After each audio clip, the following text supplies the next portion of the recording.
Salut tout le monde, bienvenue dans cette nouvelle vidéo. Il y a quelques temps, j'ai fait une vidéo qui s'appelle les 5 joueurs du 15 de France dont on ne peut pas se passer et elle a été super bien reçue, vraiment merci pour tous les retours que j'ai eu. C'est qu'une petite chaîne ici, donc vraiment merci du fond du cœur. Et j'ai eu un commentaire qui m'a dit « On pourrait très bien se passer de Ntamak, il est là uniquement grâce à son nom et parce qu'il est en club avec Dupont. » Et alors ce commentaire déjà m'a fait énormément plaisir parce qu'il m'a fait réfléchir et du coup je me suis posé la question de Ntamak est-il surcoté? Alors pour voir directement en fait ce qu'il en est, je me suis dit il faut voir qui est Ntamak et en fait il faut faire des comparaisons statistiques. Je suis un bon matheux, je suis dans une école d'ingé, voilà, je peux faire des mathématiques, je peux regarder un peu les datas et les analyser. Vous êtes prêts? C'est parti!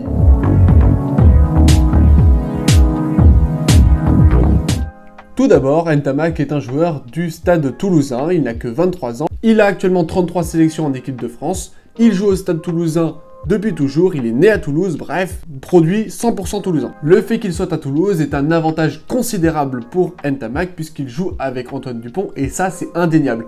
C'est vraiment logique qu'il connaisse par cœur Antoine Dupont et c'est bénéfique pour lui. Maintenant son nom.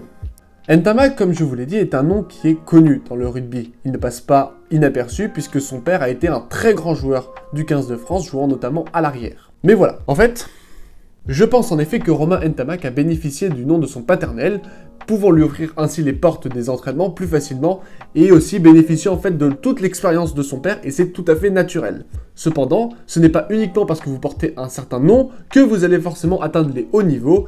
On peut penser notamment aux fils de Raphaël Ibanez par exemple ou de Fabien Galtier, on ne les voit pas forcément en équipe de France. Cela ne fait pas tout du coup. Certes, le nom a dû jouer sur sa réussite, mais Romain Ntamak s'est notamment construit seul. Le nom Ntamak n'est pas qu'un avantage.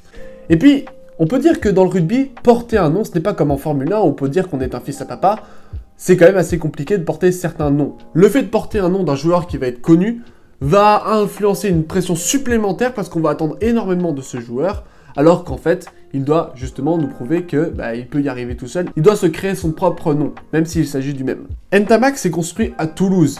Il y a forgé une réputation qui l'a fait mener vers les hauts niveaux, lui permettant notamment d'être sélectionné dans l'équipe de France des moins de 20 ans et d'être 2 fois champion du monde. Le concurrent direct de Romain Ntamak est Mathieu Jalibert au poste de numéro 10 dans le 15 de France. Ce que je vous propose, c'est de regarder, de comparer ces deux joueurs pour savoir pourquoi Romain Ntamak est actuellement présent sur le terrain en tant que titulaire et pourquoi il n'est pas forcément surcoté. Je ne vais pas refaire le débat sur ces deux immenses joueurs. On est bien d'accord que nous avons une chance exceptionnelle d'avoir ces deux talents dans le 15 de France actuel. Trop longtemps, on a essayé de chercher des numéros 10 dans le 15 de France et trop longtemps on ne les a pas trouvés. On peut vraiment se féliciter et apprécier d'en avoir deux comme ça aujourd'hui.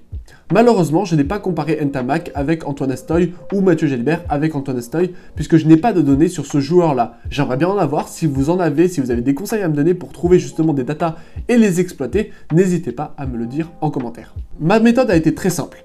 J'ai comparé 6 matchs de Mathieu Jalibert et 6 matchs de Romain Ntamak dans le 15 de France. Mathieu Jalibert a eu la chance de commencer en tant que titulaire dans le tournoi d'initiation en 2021, tandis que Romain Ntamak a notamment joué en 2022 dans le 15 de France. Les 6 matchs que nous regardons, à chaque fois nous avons 4 victoires françaises et 2 défaites, et bien sûr j'ai pris en compte certains moments où Romain Ntamak ou Mathieu Jalibert étaient remplaçants. Au total, en termes de minutes jouées, on a plus de 3 matchs pour Mathieu Jalibert et plus de 5 matchs pour Romain Ntamak, ce qui me donne à peu près une idée de leur niveau. Et bien sûr, j'ai tout ramené à 80 minutes, à un match complet pour les deux joueurs. Si vous allez sur le site officiel du tournoi d'initiation, vous trouvez de nombreuses statistiques qui vous permettent d'avoir des informations sur ces joueurs. J'exploite ces données, je les analyse et je vais vous les présenter tout de suite. Nous allons comparer Mathieu Jalibert et Romain Ntamak sur 5 critères: l'attaque, la défense, la participation dans le jeu, les fautes de main et la discipline. L'analyse de ces données va pouvoir permettre de répondre à notre question que nous posons: est-ce que Romain Ntamak est surcoté et est-ce que Jalibert devrait peut-être prendre sa place?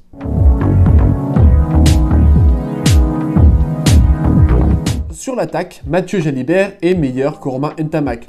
Plus de mètres gagnés, plus de mètres gagnés au pied, c'est plus intéressant d'avoir Mathieu Jalibert en attaque. En défense, Mathieu Jalibert a un taux de réussite au plaquage beaucoup moins important que celui d'Ntamak, près de 15% en moins, il est donc moins fort en défense. Et cela s'est vu notamment sur le dernier match face à l'Irlande, lors du dernier essai marqué par les Irlandais.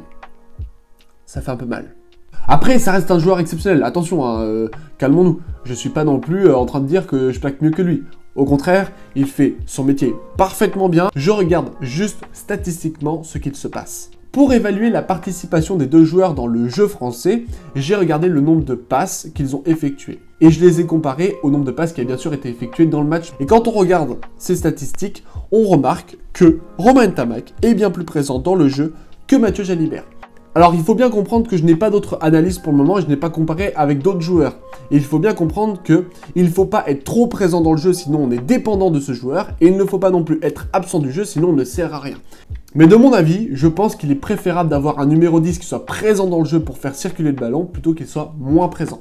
Pour ce qui est des fautes de main, il faut regarder bien évidemment le joueur qui en fait le moins possible. Et là, j'ai été très surpris de voir que les chiffres sont assez exorbitants pour Romain Ntamak. Romain Ntamak fait plus de fautes de main que Mathieu Jalibert, il doit s'améliorer sur ce côté-là. Donc du coup, il est préférable de prendre Mathieu Jalibert sur le point de vue uniquement des fautes de main. Et dernier critère pour les départager, la discipline. Et là, malheureusement, il n'y aura pas de vainqueur.